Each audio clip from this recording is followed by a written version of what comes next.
Greetings and salutations, young true believers. So today, we're talking about Iris Marion Young's political responsibility and structural injustice. And Young begins this article with a hypothetical situation. She talks about a young single mother named Sandy who's trying to find an affordable apartment, right?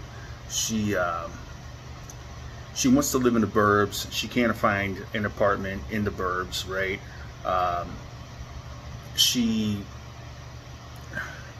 Her commute is complicated because the direction she has to go in order to make her job, right, involves sitting in a lot of traffic, right?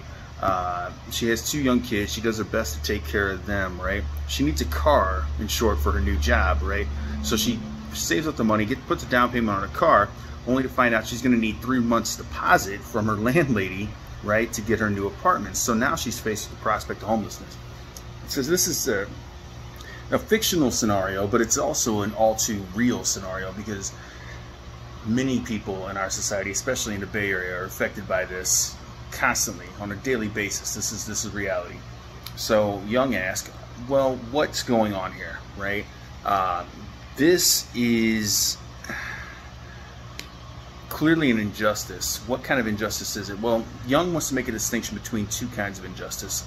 There's what she calls the liability model of injustice, where we trace a wrongdoing back to a source and we hold that source responsible, right? That isn't sufficient for what we need, right? Instead, she proposes what she calls the political responsibility model. And the political responsibility model has 5 aspects, right?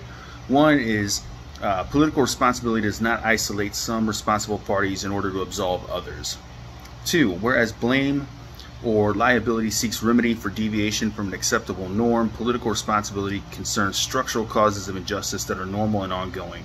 3, political responsibility is more forward-looking than backward-looking. 4, what it means to take up or assign political responsibility is more open and discretionary than what it means to judge an agent blameworthy or liable. 5, an agent shares political responsibility with others whose actions contribute to the structural processes that produce injustice.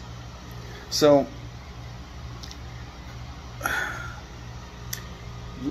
the way Young conceives of justice in this sense is a recognition of the fact that by virtue of the fact that we all participate in current socioeconomic situations, right?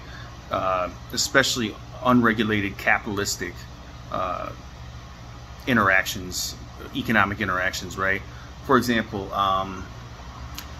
young professionals typically don't want to live in the suburbs these days, so they want to move into urban areas, but they want modern apartment buildings that have amenities like gyms and laundromats or washing areas on site and central air, right?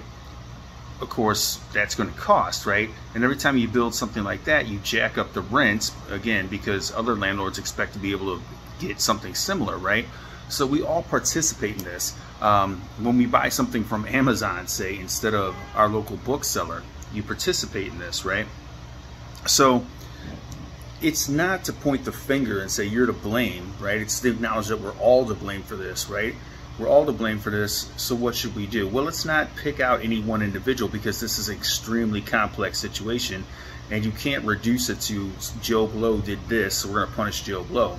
It's society has set up an extremely elaborate, very complex, unjust system, and we all need to address it. That's what she means by her conception of political responsibility, right, as forward-looking. We have to look forward to ways of remedying this situation rather than assigning blame, right? And again, this isn't to say we're going to punish someone. It's to say we have to change the underlying structure of society, right? One that is going to encourage more empathy with those who aren't quite so privileged. And it's also a clarion call to those who have privilege to acknowledge their privilege and their corresponding power to do something about these deep-seated structural injustices that, again, disproportionately affect poor and especially poor people of color.